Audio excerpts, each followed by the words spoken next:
Hey, so this is the Drunkalogs, a podcast about addiction and recovery in which each guest shares their version of how it was, what happened, and how it is now, and then endures a half-hour Q&A at the hands of your host, Nick Morton.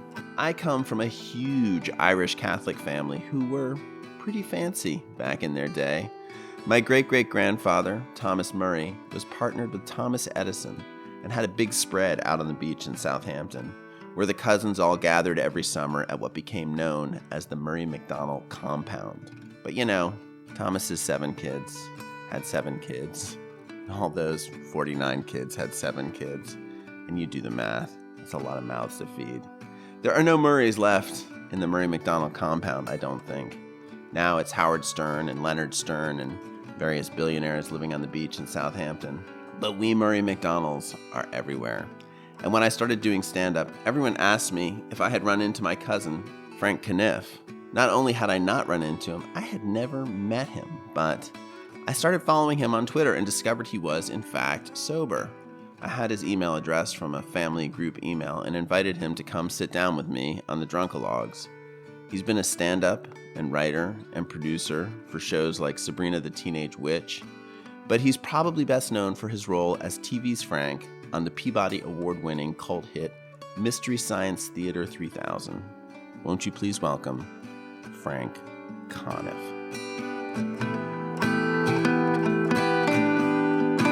Is Frank Conniff is how you say it, or Conniff?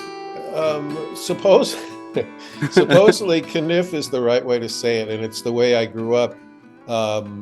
But when I got into show business, became a comedian, I just didn't want to spend my whole life Correcting everyone as you get on stage. No, yeah. it's Conniff. It's Conniff. Yeah. So I just changed it to Conniff, and then Ray Conniff set the precedent in show business for that, having that name and pronouncing it that way.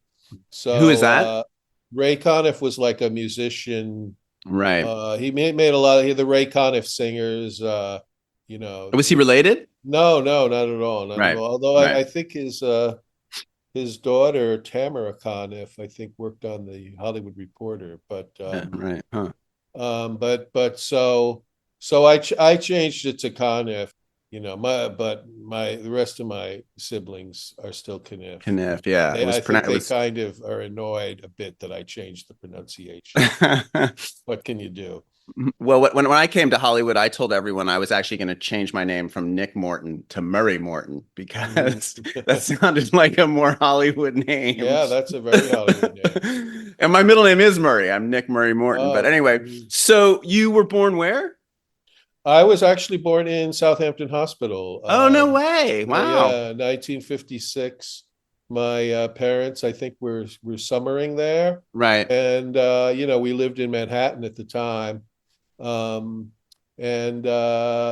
that's where I was born. Did you guys have a place in that old Murray McDonald? No, you know what? In that compound, my mother owned like a tract of land on it, but she never built on it, and eventually sold it, I think. Right. But no, we never had a place. Although we, in my teenage years, we lived there year round. We were townies there. Nice. But not living in the compound, like just in a kind of modest house near Southampton Village. So yeah. Did you go to high school out there when you were? I did. I went to Southampton High School. Yes, I did. It seems like a pretty idyllic life to me. No, it wasn't idyllic at all. It was horrible. Why? Well, first of all, I don't know what it's like there now, but it's hell now. It really is hell. The off season was just very bleak, Right. And in terms of the kids I hung out with at Southampton High, there were some great people there, but you might as well have just been in Arkansas, Right. It's just like, it was really felt like the sticks, and I would have been much happier in Manhattan. But it's also, since we're on the subject of all that, it's where my addiction, my alcohol and drug addictions all began, out in Southampton. Yeah, but they would have begun anywhere I was, but those were my teenage years, so So why'd your family move out of Manhattan Well, it was my mother was from Southampton, right. and my father died in like 1970, 1971, and then my Mhm. mother just she felt like she wanted a change of pace, and she was from Southampton, so she was like, let's just move to Southampton. It And was how many her siblings did you decision. have at that point? I had three brothers and a sister, and one of Right. my brothers wasn't really with us a lot there because he was in boarding. He was at Canterbury boarding school in Connecticut Sure. during those years. And what did your dad do? My dad was a journalist, an editor.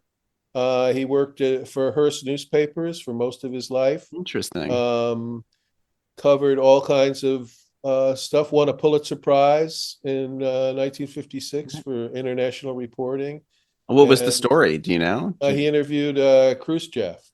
No way. Wow, that's so Yeah, cool. That's yeah. wild. He had a very interesting life, and also That's he knew a lot of people. He in show business. He was good friends with Jackie Gleason and Phil Silvers. So I think that kind of fueled my desire to get into comedy. I think yeah. How did he die? he had a massive stroke Mm, in like the late 60s, and then he lingered in a very bad state for a few years, and then he finally had a heart attack and died. So, and mm. he was very young, Yeah. 57. It's funny. I And mean, Jeffrey Roche was a similar story. My mm, grandfather, he was a journalist and, married to a Murray. And I mean, he didn't have, I don't think, a particularly illustrious career, but, died of a heart attack very young. yeah, yeah, it's and I've had my own I had a quadruple bypass operation like 6 years ago, but I'm fine now. I Nice. They fixed me up, and I'm doing good. But and And so I so, sorry. no, I was just gonna say, so my dad died when he was 57, and Right.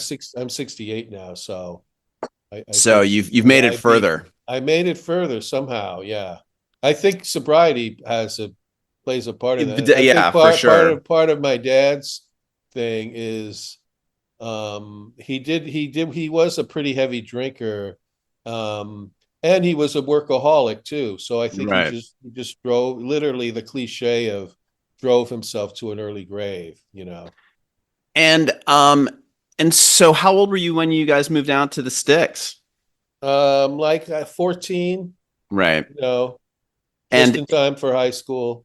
had you discovered booze before then, or is that really No, where it I began? think I smoked pot before then. Really? Wow. Yeah, I Oh, think in the eighth grade I smoked pot at St. David's School in New York, and and then I think the first time I got drunk, like on 3 beers, was like in Southampton. right. I remember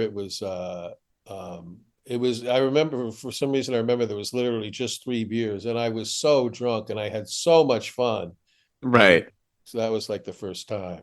Right, right. And then how did it progress from there? Did you go to college? No, I didn't. Really? Yeah, no, I didn't. I just um, devoted myself to being a stoner hippie dude, This is for what year? well, this would have been 71 through 75 or something like that. Right. My high school years, and yeah, I was just, um, I was always a terrible student, Right. and with the drugs and the alcohol and everything, I just didn't have the wherewithal to even apply to go to college. Right. It just wasn't on my radar. And at the time, I played the drums, and I was like going to be like you know, be a rock musician or whatever.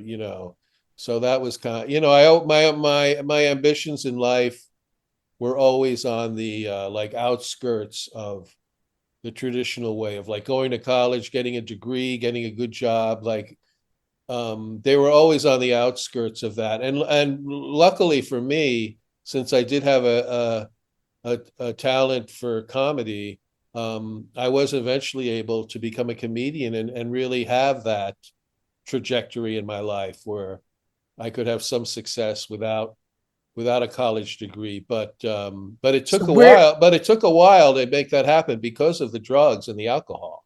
and so like what like were you just like drinking beer or drinking hard alcohol or Yeah, well, I smoking drank pot? mostly beer, but sometimes hard alcohol, and as far as drugs, mostly pot, but also acid Mm-hmm. and cocaine when I could. But I didn't have the get up and go to be like a cocaine or heroin addict, where you really have to get out and hustle every day to make money to feed your habit. Yeah, yeah. And So. were you mostly out in Southampton for this part of your life? I No, mean, well, that part I was Southampton, and then I was in New York City right. from like the late '70s until 1985 when I went to Minnesota for rehab. Right. And so in those years in New York, were you working as a were you like trying to do comedy or trying to do Yeah, music I or was. No, I was mainly trying to do. I worked a lot of like menial jobs and was trying to do comedy. I started doing open mics in the early '80s, and um, uh, I was doing.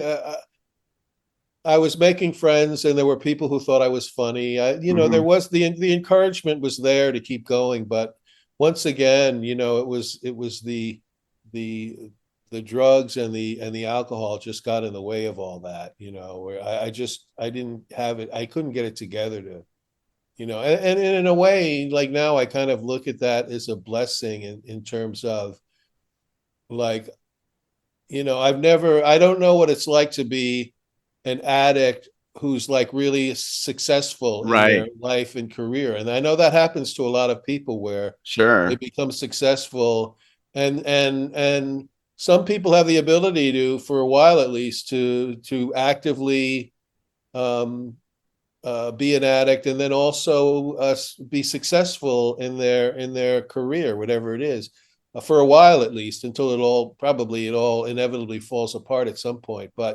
Um, but I didn't have that like from the get go. I just didn't have the ability to really pursue what I wanted to do in my life um, without without being sober. And it was only when I got sober that then I moved forward in my career. And so what like sort of brought you to sobriety? Well, my family, God bless them, did an intervention Wow. What year for was me. that? That was 1985. It seems kind of early in the intervention world. Was that it No, seems I sort of think it was uncommon or no? it was a thing back then. Right.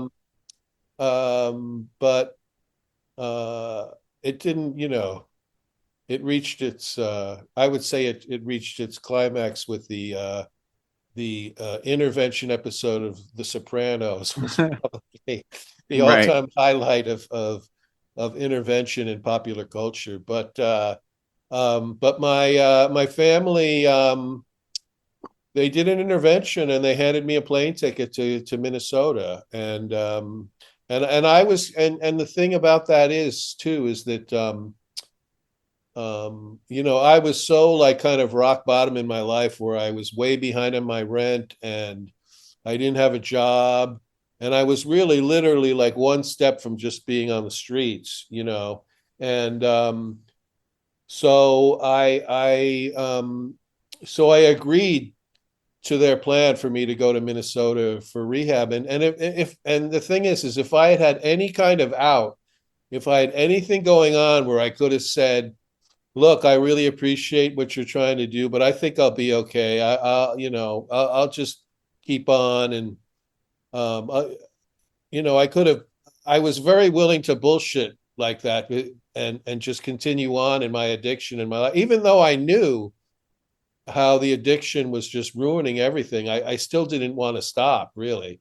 Um, And so, like I'm just sort of I mean, we don't have to get too mhm. into it, but I'm just sort of curious like what that looked like a little bit. Like were you just like drinking all day, or were you just Yeah, like, I was, I think that's pretty accurate. I think near the end of my time, I was living in this like furnished room in Brooklyn, and yeah, I was just you know, I was starting off my day drinking beer and doing that as much as I could, and I was at the point too where um I because the thing is I would start my day off with a beer because I really needed the hair of the dog, yeah, yeah, sure. because I'd be really hungover. And then but I was at the point where I couldn't hold it down, where I would get up in the morning and drink it and then I would throw it back up because my body was so messed up at that point.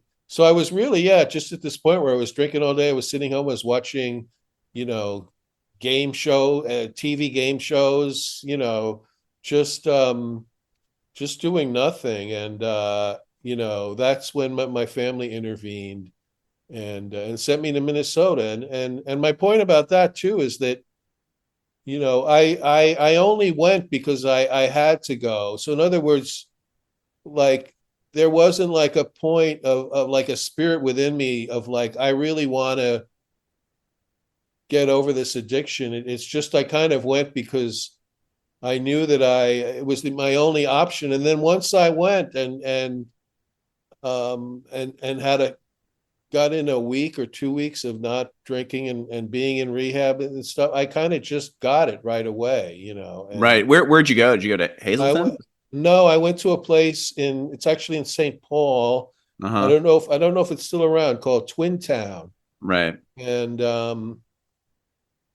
that's where I went. And then from there, and this was like 1980, October 3rd, 1985 is when that's my sobriety date. That's when Right. I checked in.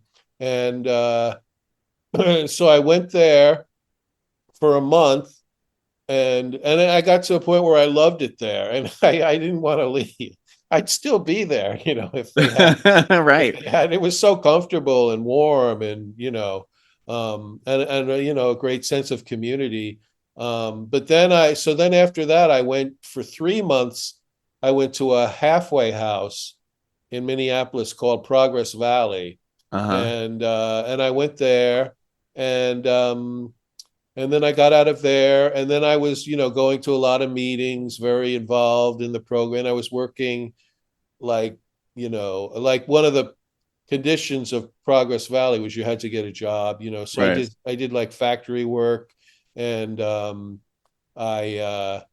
and then I eventually worked not to brag, but I worked at Arby's, and so I was just just doing that, but very much involved with 12 steps and making a lot of friends in that world. And then a few months out, I started doing comedy, which is what I really wanted to do. There was a club in Minneapolis at the time called the Ha Ha Club, Right. very like quintessential 1980s comedy club name, Right. the Ha Ha Club, and it was non-alcoholic. It was it was a cabaret. It was a theater. Wow. They didn't. Right. So that was like the perfect place for me to go. But the big club in town was called the Comedy Gallery, which is where all of the Jay Leno and Jerry Seinfeld and Roseanne Barr, um, Emo Phillips, all those people came through at the height of the 80s comedy craze. And that's really where it was was that club. But that was, Right. of course, a place that served alcohol. And I had trepidation about doing it. But finally, I went to their open mic, and then I ended up doing that club a lot. I became like I worked there basically. Like I toured tickets, I seated people, and then I would get up and MC the show. Sure, So sure, that was sure. like a great opportunity because Yeah, that's amazing. I was able to get on stage every night. All the time. Yeah. How Yeah, cool. yeah. So What Minnesota was really, if you talk about it on a spiritual level. It really was. It just felt that way, like it was a higher power, like it was like things just were falling into place, all because I stopped drinking and taking drugs. Sure. Yeah, I get that. What was your opener? Do you remember? My opening, no, if I don't remember it. If I did, I'm sure I wouldn't tell you because it'd probably be embarrassing. And so how did your, I mean, and presume you've stayed sober since then. So then like I have. how did your career progress from there? Like where was the like Well, this is another example of like you could make it out to be like some kind of spiritual trajectory of sure. the universe coming down and putting you where you're supposed to be. I mean, it was crazy because I was doing stand-up comedy in Minneapolis, and not I wasn't like I was making a living, which I wasn't really successful, but I was making a living, which thrilled me that I was Yeah. actually getting by, like um, you know, basically what I was making at Arby's, but I didn't have to work at Arby's to make Yeah. this So money, so it was great. And then what happened is that in Minneapolis, where I was living, um, these other comedian friends that I knew, Mike Nelson, Trace Bellew, um, uh, they uh, they started doing a local UHF show called Mystery Science Theater 3000. They were working with Joel Hodgson, who had already been on David Letterman and Saturday Night Live, and he moved back to Minnesota, so he started doing this local show. And then one of the other, J. Elvis Weinstein, one of the other writers, he left the show, and there was an opening, and I was just given the job, right. and it was it's still to this day the biggest break of my career. Sure. I always tell people I'm the only person who moved from from a from a coast to the Midwest to get on a TV show. And I've it worked was a UHF show. So what year is that? it was a UHF show in like 1988, Right. and then in 1989 it went on. It was picked up by the Comedy Channel. Right. So it went national. And then in 1990, which is when I joined the show, Comedy Central, the Comedy Channel and the Ha Channel merged and became Comedy Central, and that's was around the time that I joined. And how long did it run on Comedy Central? It ran for like I guess it ran for 6 years, and then another 3 years on the Sci-Fi Channel. Right. And then after it was off the air, it became, because of the internet, it became more popular than ever. Right. But by after the 1995 is when I picked up and moved to Los Angeles to pursue stuff out there. And was the show being produced out here at that point, or It was being produced in Minneapolis. It was always. So would you have to commute to Minneapolis? No, I was living there. That's where I went to rehab. Right. No, I know that. But then when you moved to LA, was the show? No, when I left the show and I moved. Oh, you left the show to come to LA anymore. Yeah. Right. And so how was like pursuing, other dreams out there? Yeah. And how did that go? How was LA? LA was great, but the first year there was very scary. Where'd you live? The first year I lived near Culver City, and then I moved to Franklin and Bronson. Right, that's where I live right now. I'm literally really? On Canyon Drive. Yeah, right now. Yeah, I was in the building. It's like a kind of reddish building on Bronson. No way. Yeah. The brick building across the street from what was then the Mayfair Market. It's now the Gelson's. Now Gelson's, yeah. But so yeah, I had like a rough first year because I was like, hey, I worked on Mystery Science Theater. It got nominated for Emmys. It won a Peabody Award. So roll out the red carpet for me. They did. The red carpet was not waiting for me when I got there. But after about a year, though, I got hired for a couple of things. I wrote a couple of things for Disney Animation, and then I got hired on Sabrina the Teenage Witch, and so Oh, then right. I did that for 4 years, and then I did the Drew Carey show. I did a animated show called Invader Zim. Oh, right. I did the the new Tom Green show, and a few other shows for several years. Nice. That's cool. How amazing. And Yeah, now yeah. you're gone. You left LA? I did in like 12 years ago. Um, I had kind of wasn't things had kind of dried up for me a bit there, and but then my friend John Fugelsang was a comedian. They started a network in New York called Current TV, which was Right. like a political type of. Keith Olbermann was there at first, and Wasn't then Al Gore an investor in it? yeah, Al Gore was an Yeah. investor in it. Yeah, and they gave John a show, and he called me and asked if I wanted to come and write for it. And I love New York; it's where I grew up, Sure. but I wasn't that anxious to move out of LA because I liked being in LA, but it was a job and I Right. needed them, so I came back and worked on that show, and and then I've been back in New York ever since. And then after that, I uh, I worked on the W. Kamau Bell show, which was on Oh, right. Yeah, FX, yeah. and That's cool. then I was John's sidekick on his Sirius XM radio show for several years, Nice. and then just doing all of these online projects and stuff since then. But I mean, now you have kind of a celebrity in your own right from your time on Mystery, Oh from the yeah, show, right?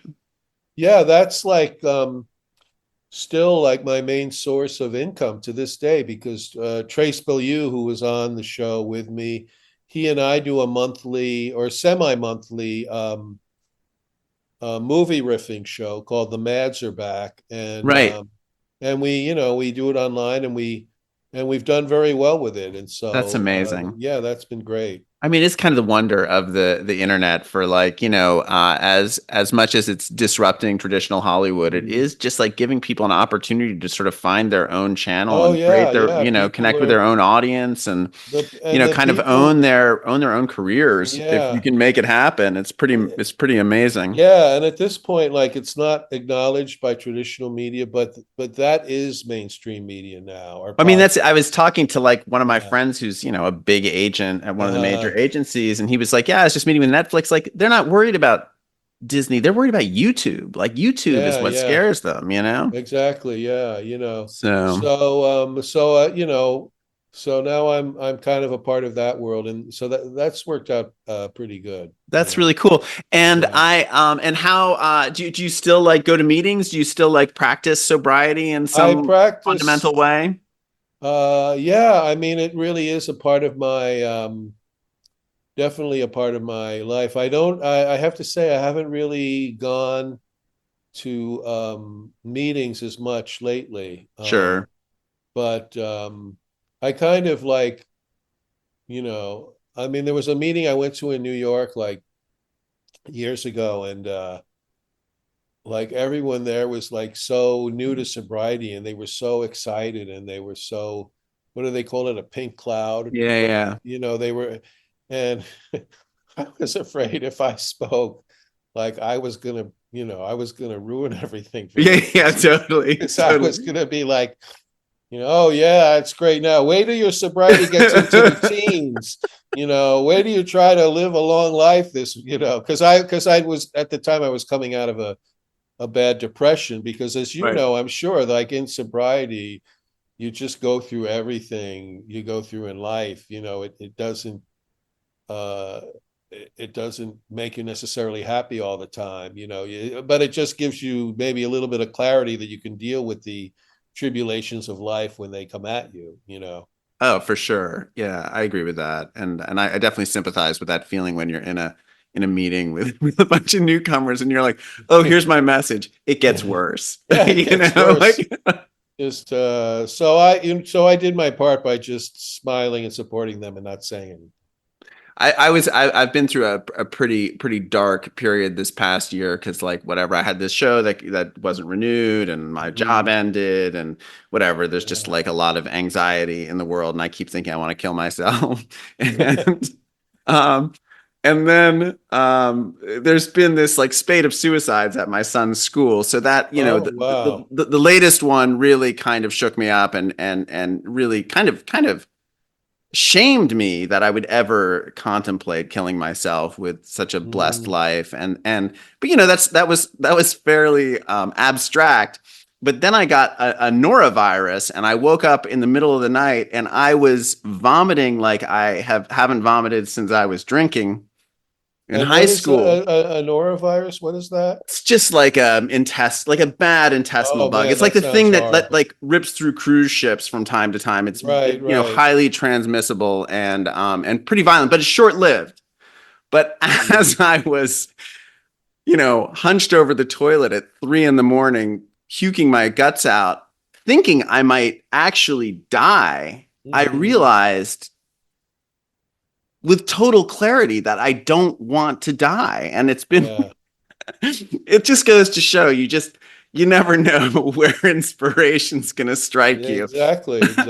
Yeah, yeah. You know, a moment of clarity comes when it comes. Yeah, and if when it's it comes, 3 exactly. o'clock in the morning while you're puking in the toilet, you just got to be thankful for it. Yeah, absolutely. Well, Frank, I think this is it. I mean, it was really great. I've heard about you so much over the years through all the cousins, and you know, I was doing a bunch of stand up. I haven't really been doing it recently, but everyone would be like, "Oh, you should speak to Frank. He's been through it all." And Are you doing a stand up in LA?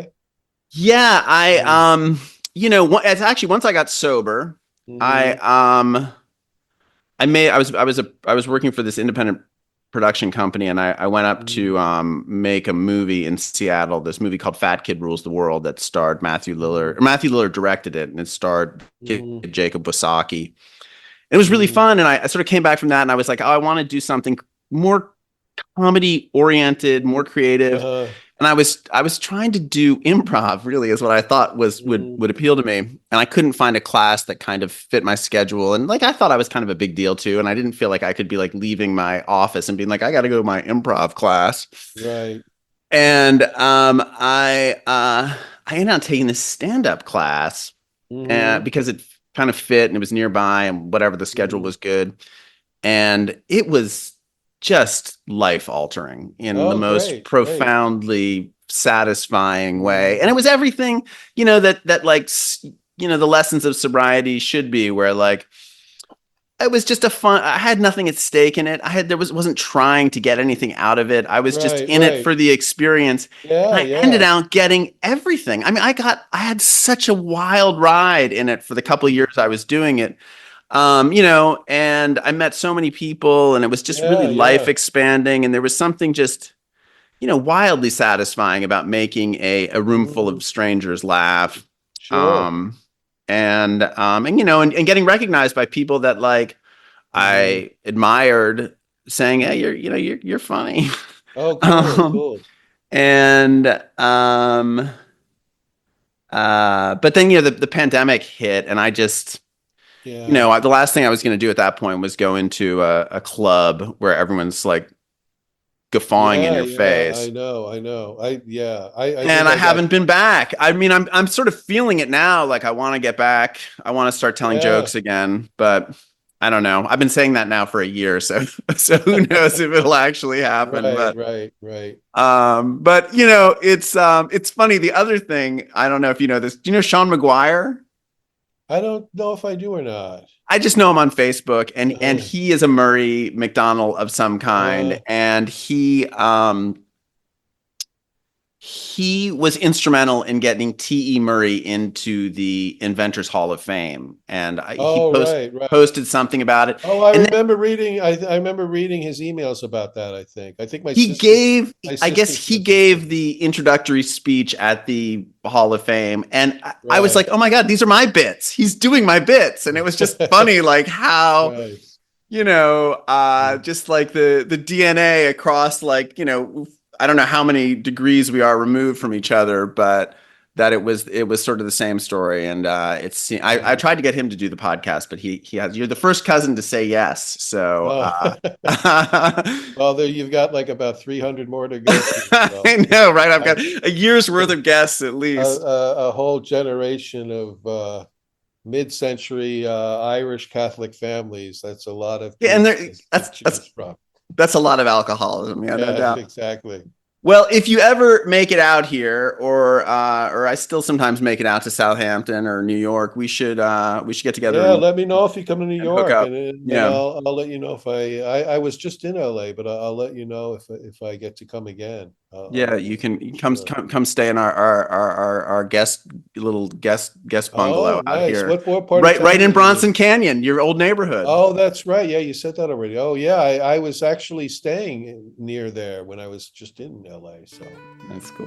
Well, it's mhm. great to meet you. Thank you Yeah, so much great for to meet doing you. this. I really Thanks. appreciate it. I'll probably put it up, like, I don't know, early next week. So Yeah, let me know because I'll social media the shit out of it. that'd be awesome. Thank Yeah. you so much. Okay. All right, take it Thank you. easy. Take care. Bye bye. Bye.